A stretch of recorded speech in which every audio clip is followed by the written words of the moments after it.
Hello, and welcome to the Drive Registration System training for Midwives. In order to be able to access Drive, you will need to register as a user through the Access Indiana site by going to www.in.gov/access. Access Indiana is a site where you will use a single sign-on and be able to access Drive, as well as many of the other state websites such as the BMV, DNR, the Indiana Department of Revenue, and so on. Follow the instructions on how to sign up for an account, and once registered, this will be the way that you will access the Drive system. When you log into the Access Indiana portal, you will see the main page or the dashboard as it is referenced. There will be an icon on the dashboard titled Drive for you to click on to be taken to the Drive homepage. You will be able to bookmark the Drive site as well as any other most commonly used sites for quicker navigation to them. There are a few other key points I'd like to mention before beginning this training. The state file number and the local file number will now be assigned concurrently. This means that no longer will the local health departments or the Indiana Department of Health have to run a batching process to complete the registration of records. They will be registered instantly once completed and certified, thus speeding up the processing time so registration is more timely and that certified copies of records can be provided as needed. Items can be attached directly to records.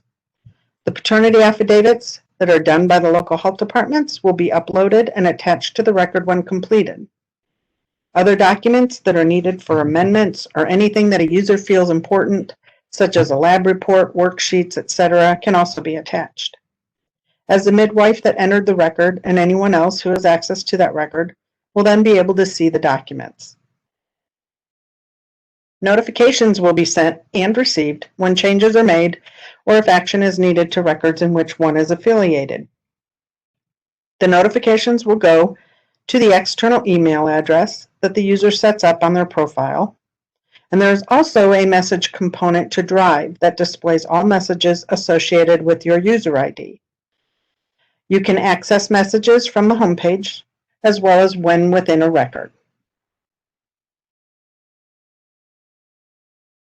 So let's begin. When you click on the Drive icon from Access Indiana, you will be taken to the homepage. Those users that are associated with multiple facilities would first get a page to select the particular facility that the event took place, and once selected, the homepage will display. At the top of the page, you will see your user ID, and you will also see the facility that that user is affiliated with. Below that, you will see a menu bar. Depending on the level of permissions one may have, will determine all of the menus that will be available to them. This bar will remain at the top throughout the entire record, so it can be accessed at any time. The main menu shows the drop-downs for the home page, the user profile, messages, and logout. The logout button is also up here at the top, so you can log out either way. By clicking the messages from the drop-down, your message page displays. It shows who the message is from, the subject of the message, the detail of the message, and the date and time it was sent. It also gives the availability, in most cases, to go directly into the record by simply clicking on the name and the message detail.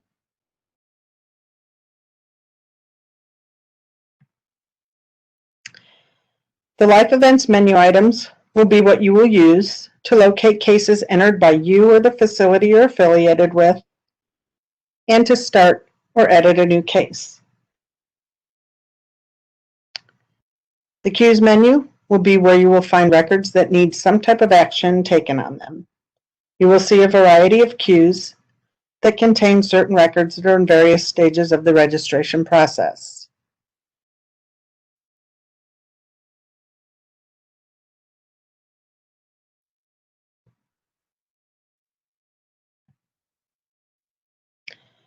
The Reports menu has several reports in it and several available. So if you don't see one that you need, please submit a request, as there may be one already set up, or there may be a way to create one. The Forms menu will contain any fillable forms that are applicable, and then you also have a Help button. Down below is what are called fast links. Fast links are created once you access something from one of the menus above, and they're just a quick access to where you would need to go instead of having to go up to the menu and click on something from a drop-down.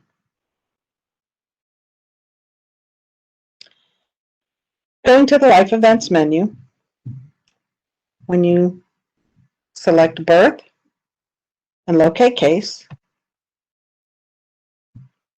the page displays with several fields that can be used to conduct and refine your search. Remember that the more information entered, the quicker and more refined your search will be. It is also possible that you could get a timed out error if your information entered requires the system to conduct too vast of a search. When you enter a date, there is a certain format that the drive system requires. It shows that format below the field. You can either enter the date as that format is displayed. You also will have calendar icons next to each date field that you can simply click on and select the date you need.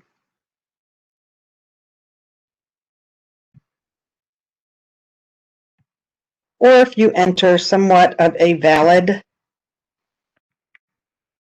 date and hit the tab button, it will convert that date into the format that the drive system requires.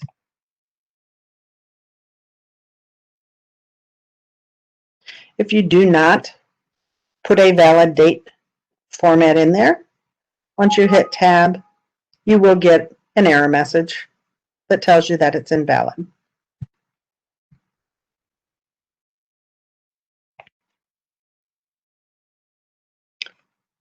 For those of you that have function keys on the computer systems that you use, you can also use the F12 button, and what that does will insert the current date into that field.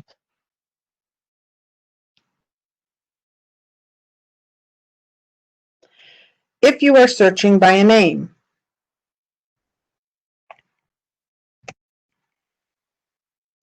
when you type in the name, you will notice down below that you have a SoundX button. What the SoundX button will do will be to search any name that sounds like the name that you've typed in that field.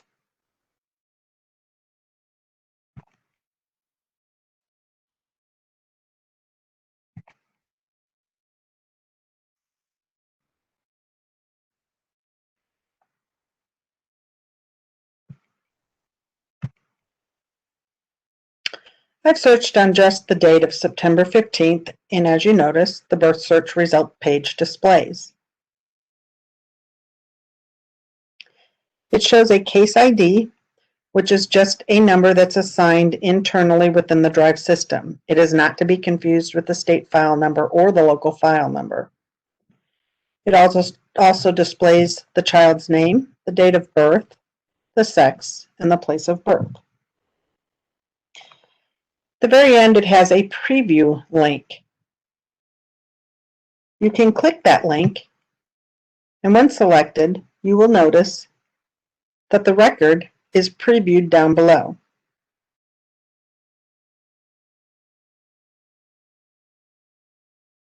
That is the record that you're looking for.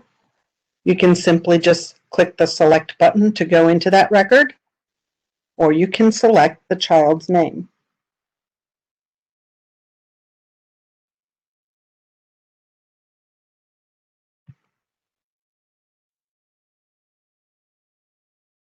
When you select the name and open the record, you will notice that the top line contains the case ID number. The second piece of information is the state file number. Then you have the child's name, the date of birth, and then you will also sometimes see some information afterwards, such as in this case when an amendment exists. Below that, you will see what's called a status stream or a status bar. That status will initially begin with saying new event, uncertified, not registered. In this case, we're looking at a registered record. The status line will change throughout the registration process. Both this top line and the status bar line remain visible throughout the entire record. Also to the left, you will see that you will have page labels that will take you to each individual page within the record.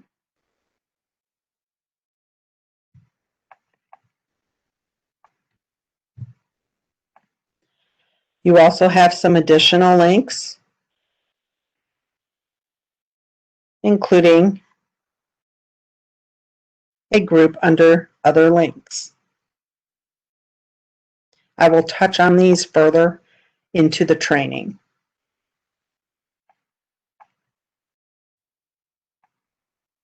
Each one of the pages that you're on when you're registering will have these buttons down below.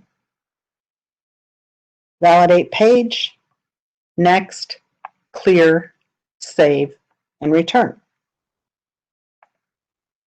When the Validate Page button is selected, it will save the current information on the page that you're on, and it also runs an edit check of the record to validate that all of the fields are properly completed. Once this is checked, the status bar across the top will change from its original status of new event to some of the information that you see displayed here.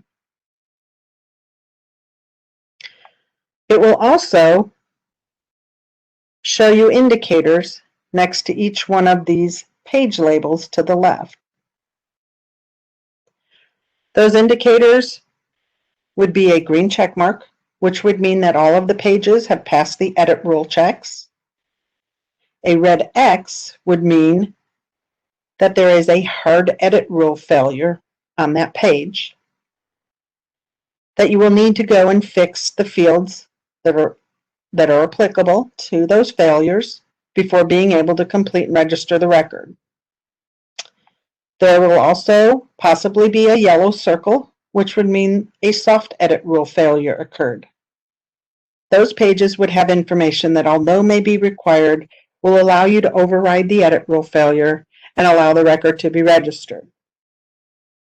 It will, however, give you a status as shown here that the information was valid with exceptions. Also, when that happens, the fields that are applicable to the edit rule failures will be highlighted in the corresponding color. So if you have a hard edit rule failure, that field is going to be highlighted in red, and if it's a soft edit rule failure, it will be in yellow. Once you fix the information in those fields and revalidate that page, the highlighted colors would go away, and your indicator will change to a green check mark if it passes all the edit rule checks. Also, what happens when you click that validate page, if an edit rule failure appears, it will preview it down below. It will give you the option to either override it or fix it. And I will demonstrate that further into the training. The next button, when selected, will save the page that you're on and will automatically advance you to the next page within the record. It does not, however, run a validation check of that page. The clear button will remove any information that's typed into any of the fields after a last save has been completed. The Save button just saves the current page, but it does not advance you to the next page, nor does it run a validation check of that page. If you are in the record and you have to exit the record for some reason, you would be able to save the record, log out, and then you would be able to go back in and retrieve that record. The Return button will take you back to the previous screen that you were on.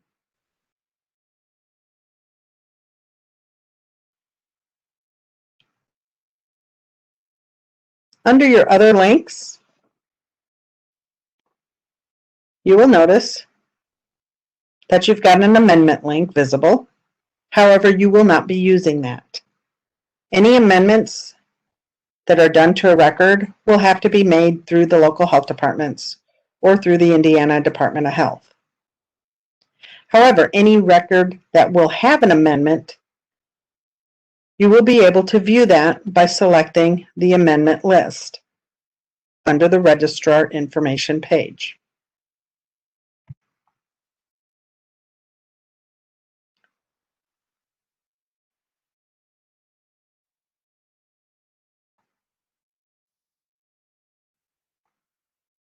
Under Other Links, once again, you have Attachments. The Attachments link is where any attachments will be located that are deemed necessary by the user. This will also be where any paternity affidavits that the local health department will prepare will be in.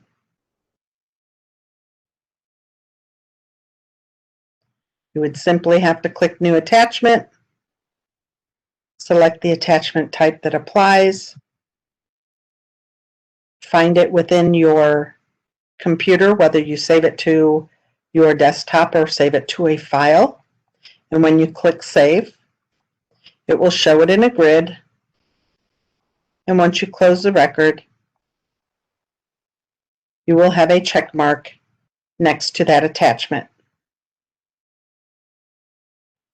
The birth-death linkage does exactly that. It will link a death record to this birth record within the system.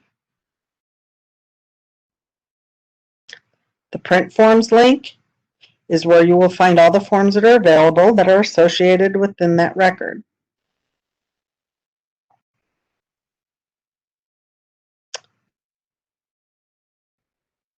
The comments link allows for any comments to be entered that are applicable to that record. So if there's a comment you would like to add, you would simply click New Comment, select the comment type, enter the comment,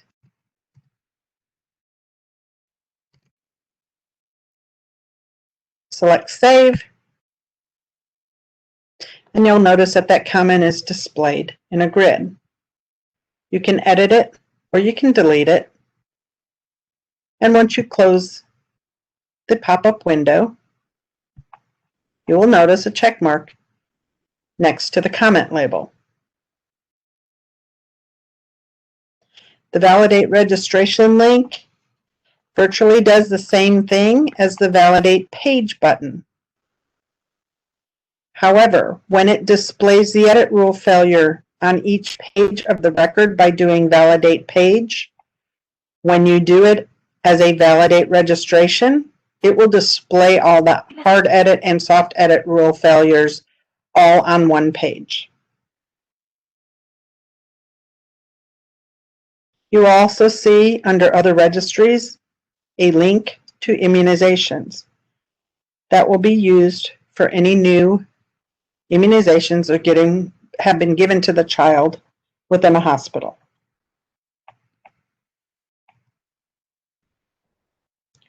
So a few more things to note. You will be using the Certificate of Live Birth worksheet as normal, which has been reformatted to streamline with the Drive system. All births that you complete will automatically register. For the births that occur to unwed parents and a paternity affidavit is needed to be executed, you will need to refer that parent to the local health department where the PA can be completed. The local health department will then upload the paternity affidavit and attach it to the record. You will be able to see it once it's attached, and a check mark will also appear next to that page label to show you that an attachment is in there.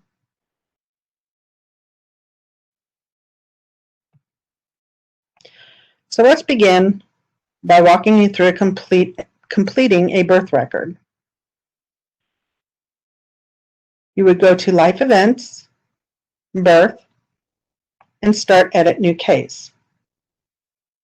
If you notice that our fields that are outlined in red, they also have a red arrow indicator by them, which means that those fields must be completed before you are able to go and conduct a search. And what happens is it's conducting a duplicate record search to see if there's anything in there that already exists with the information that you are filling into those fields. You can fill in as many of the fields as you would like. However, the 3 fields that are outlined in red and have the red arrow indicators must be completed before you can continue. For the purpose of this training, I'm going to explain the process in doing a birth for an unwed mother who intends on also having a PA completed at the health department. So for this first step, the midwife is going to enter the child's last name. The child's last name must be the last name of the mother at the time of the child's birth. If this child was being born to parents that are married to each other, that last name would be any name that the parents desire to assign to that child. However, for unwed mothers, the child's last name must be the legal last name of the mother at the time of this child's birth.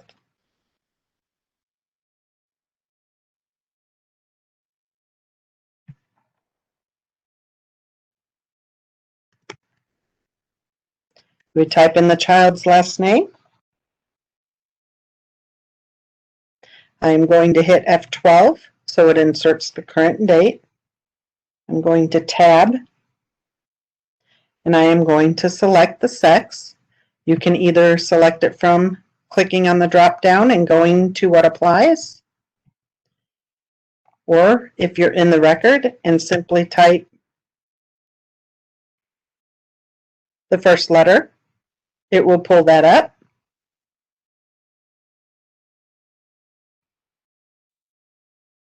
Once it's selected, you would come down here and click search.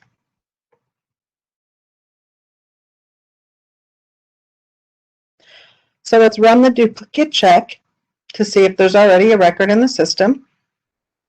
If it would have found one, it would have displayed it in a grid across the top here.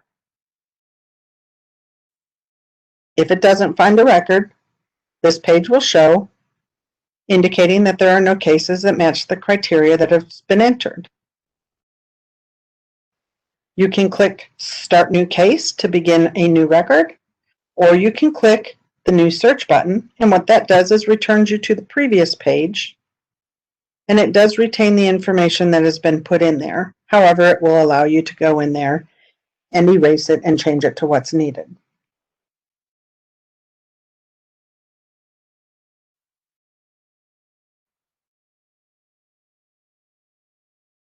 We're going to click Search and Start New Case.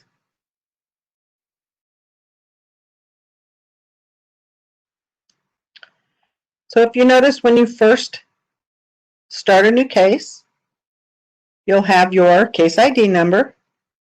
We've got the last name because that was the only thing put into the search fields, and the date of the event. Here is your beginning status. So you will see new event twice. The first new event applies to all of the child and parent information. The second new event applies to all of the medical information. And you have uncertified and not registered. This is what your initial page is going to look like when you're first beginning a record. I'm going to go in and locate a case that I have created and started this morning by going into my locate case, putting in the date of birth, and clicking search.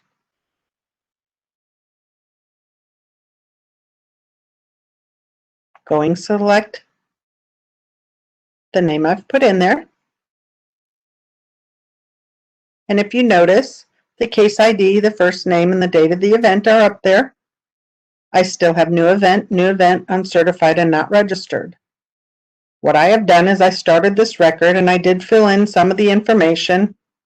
And when I was done, I simply clicked save and logged out of the record. So I went into life events, birth, located the case, selected it, and now you see it displayed.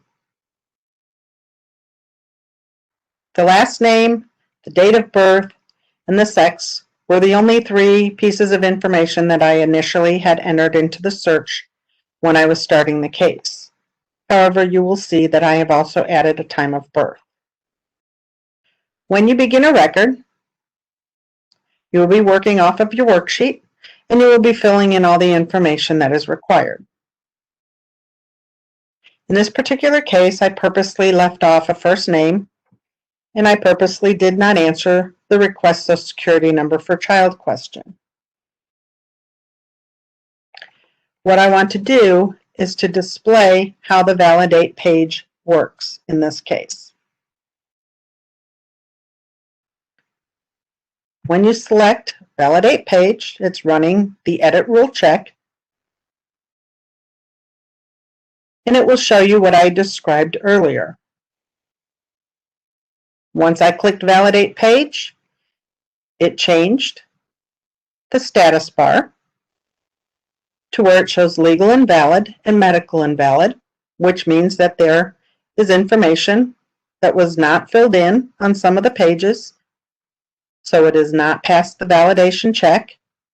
Shows it as uncertified, not registered, and it also shows legal pending and medical pending. These at the end are your work queue statuses. So if you would go into your work queue and look at your registration work queue summary, you will see a queue for legal pending and medical pending, and this record would be in that queue. So the validation check ran, and you see the very first name has a yellow highlighted field, which means that there is a soft edit rule on that. That needs to be corrected. If you look below, you'll see that the error message applies. Child's first name cannot be left blank. Enter a valid first name for the child. If you notice, as you scroll over, you have a blank box underneath the override label.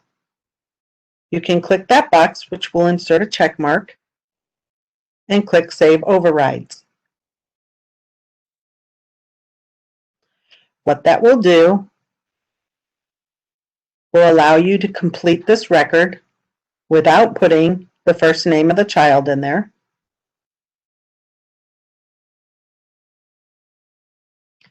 Our second edit rule is a hard edit rule failure. As you notice, it's highlighted in red, and it states an invalid value for Social Security number requested for child. Enter a valid value. It does not have an override button here to click, but it does allow you a couple of ways to fix that field. The first option you have, you can go directly to the field, either by clicking on it with your mouse or tabbing through the fields until you reach that field. Click it and select from the drop-down.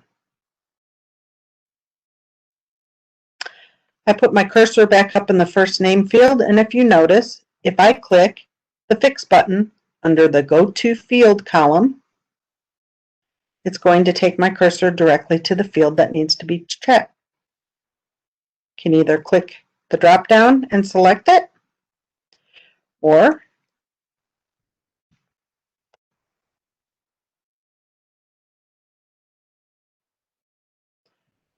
you can put in a Y and it will bring up the yes, or type in N and it will bring up the no.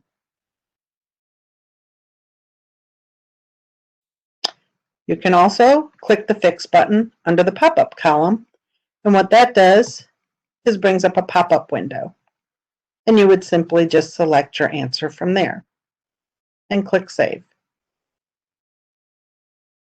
You'll notice it goes ahead and it populates that answer for you, but it still has the yellow and the red highlighted fields, and it still shows over to the left of the child label a red check mark, even though we have overridden that validation error message. These will not go away until you revalidate the page. So from here, I'm going to validate page.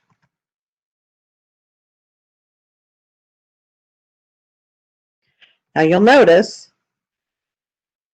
that the red highlight went away. That particular error message went away, but the yellow stayed. It displays below that the error message has been overridden. And over here to the left, under the child label, you will see the yellow circle. That indicates there's a soft edit rule on that page, and it will let you continue on and register the record. If you notice some of these pages, since I've already filled them out, we have some hard edit rule failures on a couple of pages, and then we also have green check marks on multiple pages. So we know the red check marks need to be filled in and corrected prior to being able to register this record. I'm going to uncheck the override, and I'm going to revalidate the page.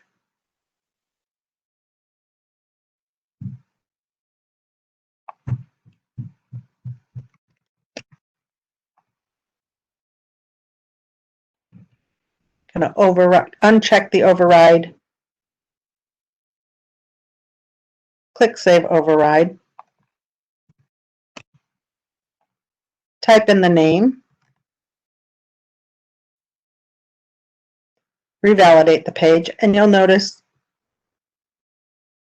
that the soft edit rule failure message below displayed disappears. Your yellow highlight now is clear because now we have a first name in that field. We now have a green check mark next to the child label, which means everything on that page has passed the edit rule check. So from here, I'm going to click Next. And it takes us to the mother-parent page. I've already entered in a name for the mother, as you can see.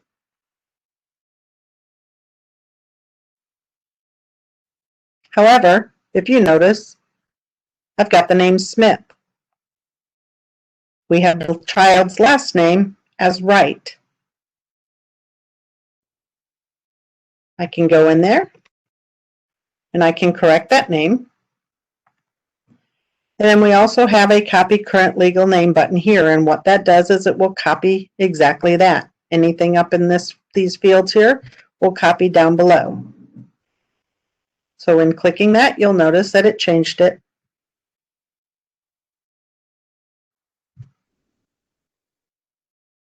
We'll go to the date of birth.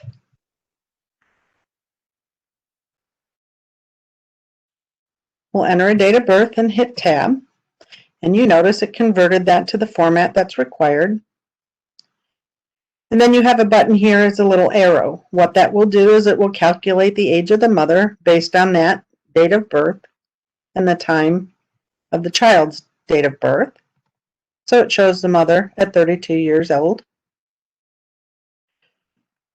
Going to the Social Security number, if you do not have one for the mother, you can select the None, and it will put in all zeros. You can select Unknown, and it will put in all 9s.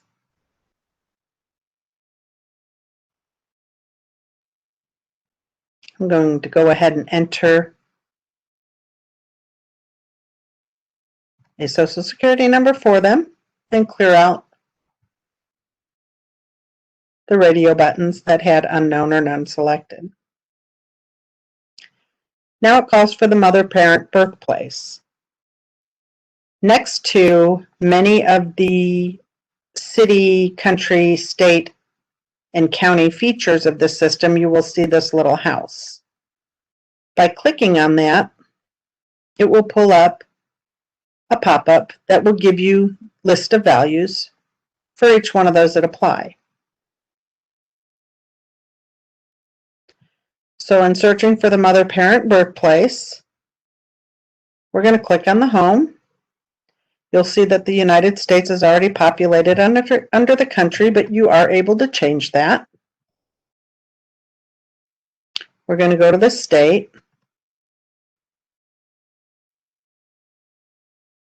We're going to select Indiana. Once you select that, it will load all the cities within Indiana, or I'm sorry, all of the counties within Indiana. And then once you select that county, it will show all of the cities within that county.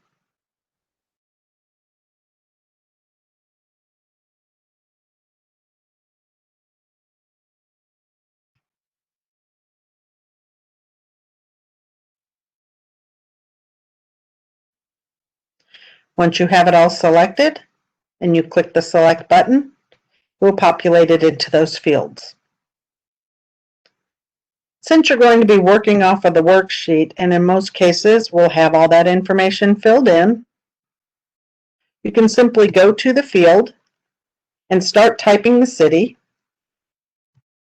And you notice when I start typing, it will pull up a list of values of the cities.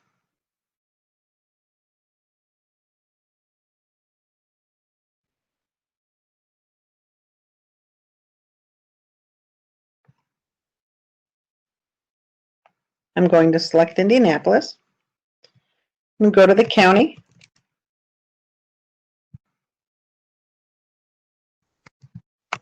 And I'll type out the full name of the state and simply tab out of it, and it will accept it and get rid of the drop down. Now from here, if you'd like, you can validate the page again. You'll notice over here we've got a red X. We'll validate the page. And now we have a green check mark. From here, you can select Next. Now for the validate page or the next feature, if it's more comfortable when you get used to the system, you may just want to go ahead and go through all of the pages, fill out all the information, and select Next for each one. And at the end of entering all the page informations, you can then select the validate page, and it will do an edit check on every single one of the pages and show any kind of edit rule failures that exist. So it all depends on what your comfort level is once you're navigating through the system. As you notice, I have entered an address already.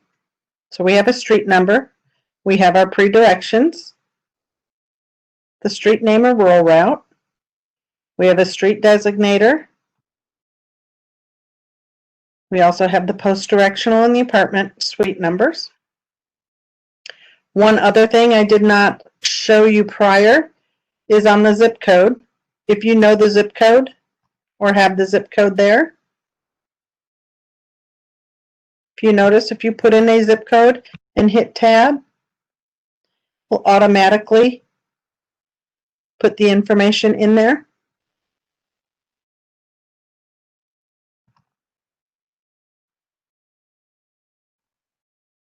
In this case, being as though we're doing a home birth by a midwife,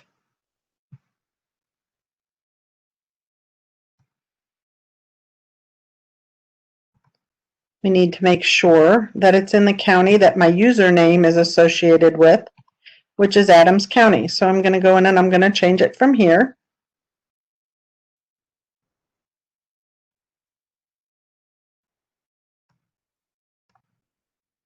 And you'll notice what I had in there before has now been changed to an Adams County address.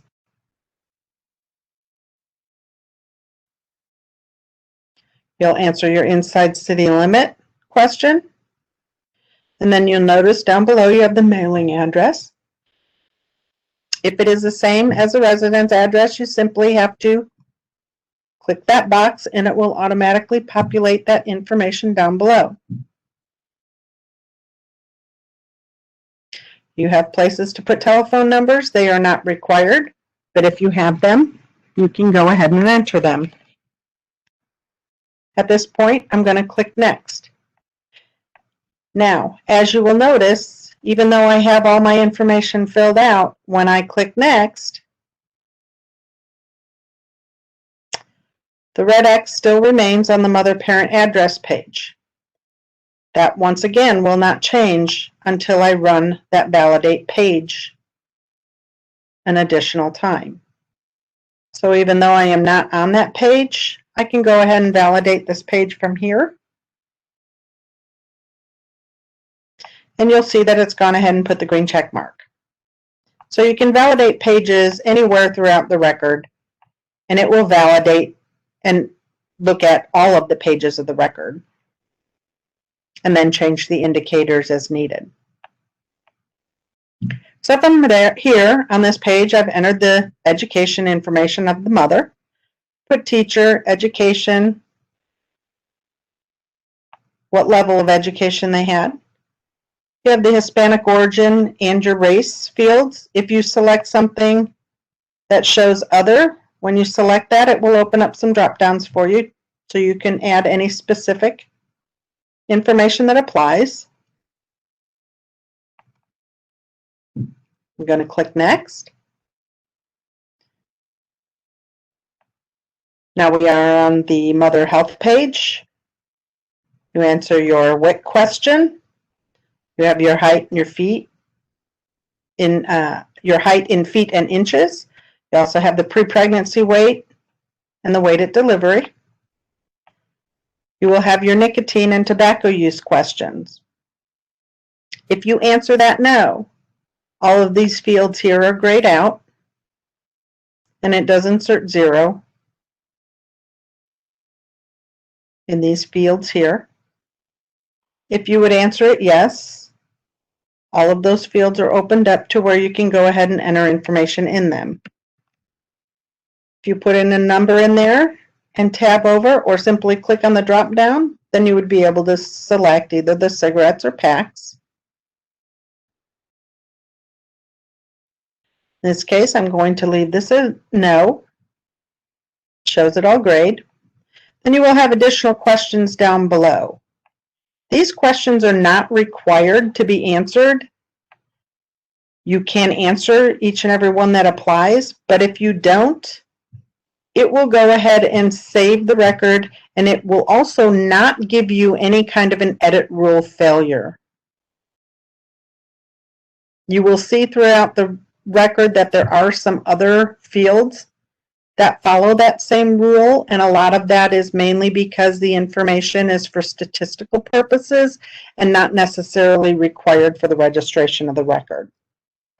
So in this case, I left them all blank, and I'm going to go and click Next. Now we are on the marital status page. If you notice over here, I didn't point out in the beginning that you have no father-parent page. The father-parent pages do not show up until the marital status is selected. So if you're doing this record for a couple that are married and you select the currently married and answer the rest of the questions, once you hit Next, then the father pages will appear and it will actually take you right to the father-parent page to fill the information out. But in this case, since we are going to do a home birth by an unwed mother, we're going to select The current marital status is never married. No to biological father. And if you noticed, now the paternity affidavit information question opens up to where you can answer that as yes or no. In this field, midwives must answer this question no. Even though these parents are going to be having a paternity affidavit done, they need to be doing that at the local health department. Midwives are not allowed to execute paternity affidavits. They can only be done by hospitals, local health departments, or through the courts.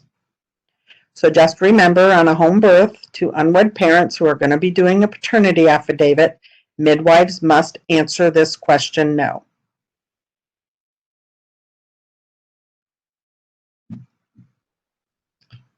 When you click next, it brings you to the informant page.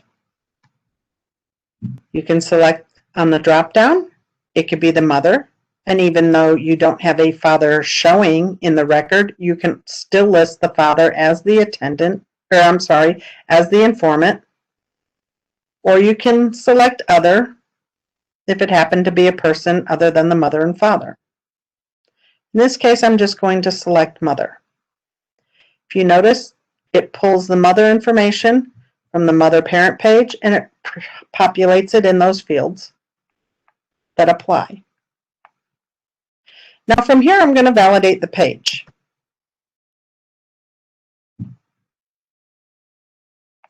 And you could look over here to the left. I have all green check marks. And then up here at the status bar, you'll see where it shows legal is valid.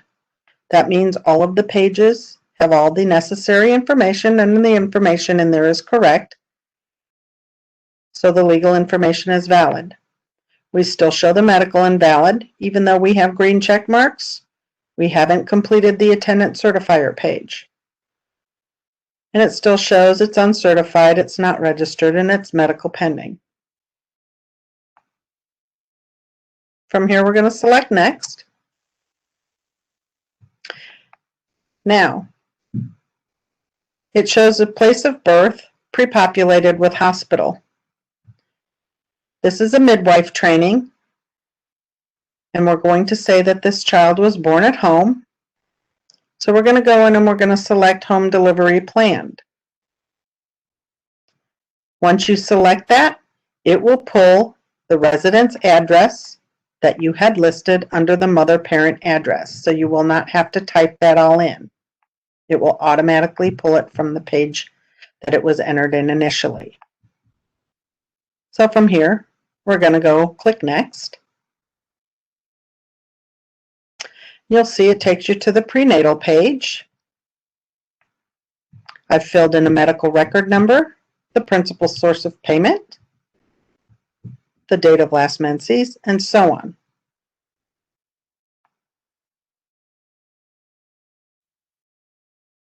And I'm going to click next. You are now taken to the pregnancy factor page. I've selected none. However, you can check all that apply. So anything that would apply, you will have the availability to check those items. Under infections tested, if you answer a question yes, as I did in this case, you will need to select an answer from when it was most recently performed, which would either be during pregnancy or at the time of delivery. And then you will have to enter that date. If you select no, then you'll notice that when the recent test was performed field and the date fields are both grayed out. There's no need to fill those out by selecting no, that a test was not run. However, if you select no, you will have to select a reason why.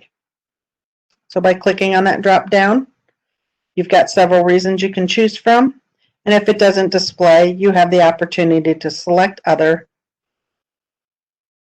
and then type in down below what that reason would be. In this case, we're just going to say that the status was known. The mother tested for Group B strep is a new question that has been added. So I've gone ahead and I've answered that yes. You have your infections present and your obstetric procedure questions. Answer as they apply. We will click next. Now we have our labor page. So we have our onset of labor questions and our characteristics of labor and delivery. You will check all that apply and select next. We're at our delivery page, the method of delivery, and the maternal morbidity. You'll answer the question as applicable. If you choose cesarean, this box will be opened up for you to be able to answer those questions. Once again, you can check all that apply. You have your transferred questions here below, so you will enter them as needed and select next. On our newborn page, you have your medical record number and your newborn screening requisition number. If you notice, it will accept letters. You have your infant birth and weight, your infant birth weight in pounds and ounces and grams. If you enter it in pounds and ounces, it does not allow you to also enter it in grams. You have to choose one or the other. Your APGAR scores, your gestation period, the plurality of the birth. If you were to select a multiple birth, then this will open up under birth order and allow you to select whether that was the first child born, second child, and so on. In this case, it's a single birth, which grays out the areas that don't apply. We'll finish answering the questions on that page, which also includes the question, is the infant alive at the time of report? We'll select next. And then we have our newborn factor page for the abnormal conditions of the newborn and the congenital anomalies of the newborn. Answer all questions that apply.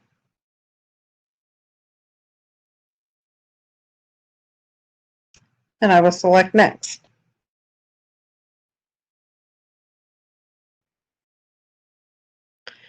Now here's where you select your attendant. The attendant at birth can also be the same as the certifier.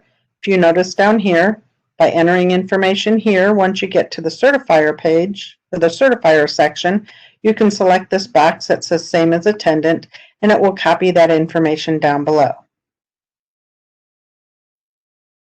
You also have a magnifying glass that, once selected, will bring up a lookup attendant. So any attendants that are registered in the Drive system, you would be able to type their last name, select search, and it will pull up anything with that last name. We also have a feature in Drive where you can use a wildcard, and that wildcard is a percent sign. If you put a percent sign in that field and click search, it's going to show anything that is listed in the system as attendance. So in this case, just know that there are going to be hundreds and hundreds and hundreds of attendants in the Drive database. So by just putting the percent sign, the search is going to take quite a while to do, and you may possibly get a timeout message because not enough information is found to refine that search. You can also use that percent sign along with a couple of letters. So if I use the percent sign first and I type in the letters WO and click search, it's going to pull up anything with the letters WO and something before that. So you'll notice it pulled up 52 and 2 because we have the letters WO and we also have letters or characters prior to those letters.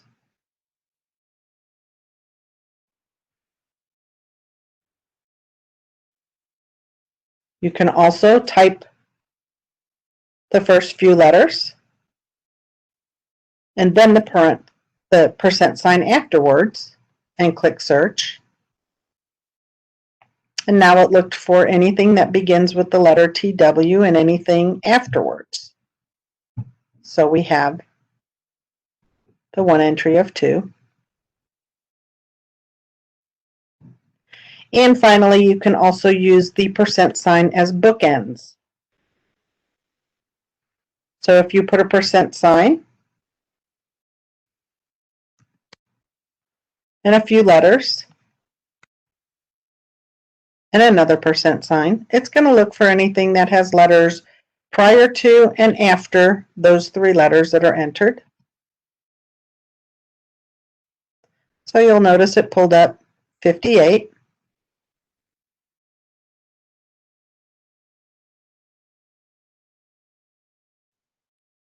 Since you will be working off a worksheet and you will have the person's name listed right there on the worksheet, you can also go into each individual field and fill out the information.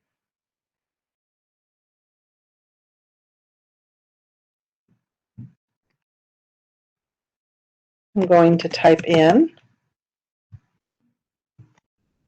a name. I'm going to select the drop-down under the attendance title, and you have a couple of selections you can use. If they don't fit into the selections that are indicated, you do have the other to where you can specify who that person is. I'm going to type grandmother, and then you would put in that person's address. You'll notice as I start typing, any word that comes up with those first few letters is going to pop up into that field, where once it shows, you can hit the tab button and it will take you out of the record and it will save that entry in that field.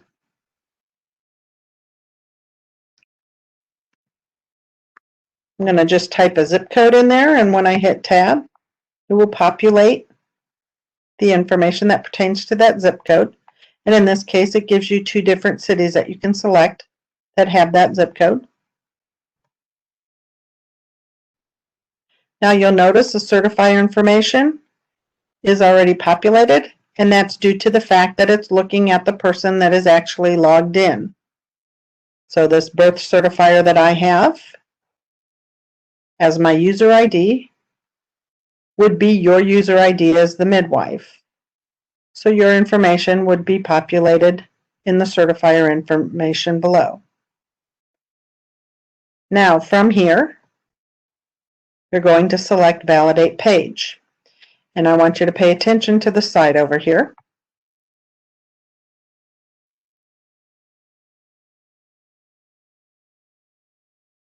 By clicking Validate Page, we show where all of our pages have passed the validation edit checks.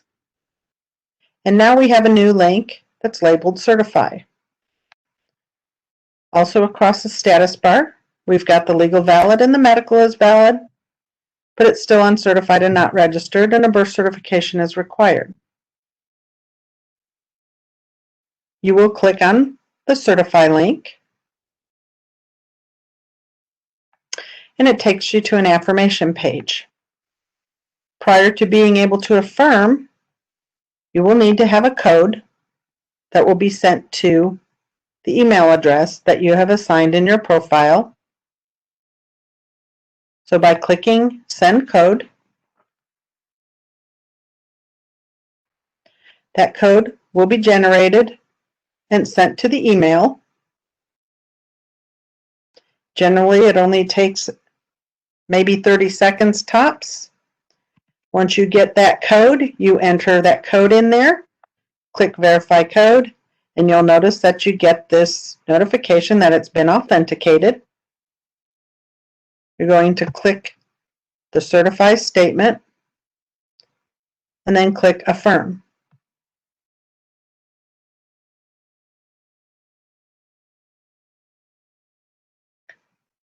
Now, you will notice You have your case ID number, and now we have a state file number assigned. Also shows that the legal is valid, the medical is valid, and it is now certified and registered.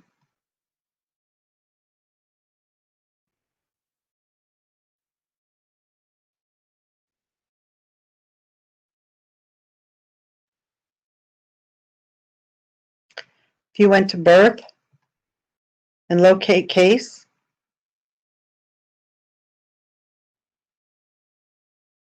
type in the date of birth, the child's last name, and select search. You're going to see it shows up in your search result. You can click on that, and it pulls up your record.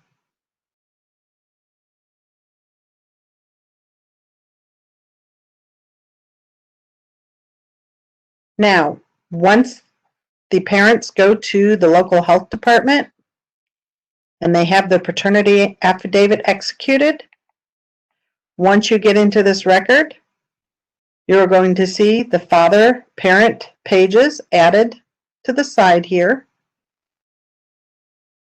And you will also see that an amendment exists. And under the attachments link, there will be a check mark.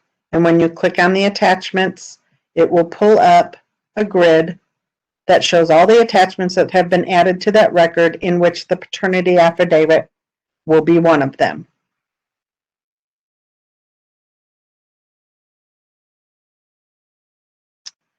This concludes the midwife training for the Drive system. Please refer to the user guides as needed, and for any questions or concerns, you can submit an email to drive@isdh.in.gov. Once again, that's drive@isdh.in.gov. Thank you.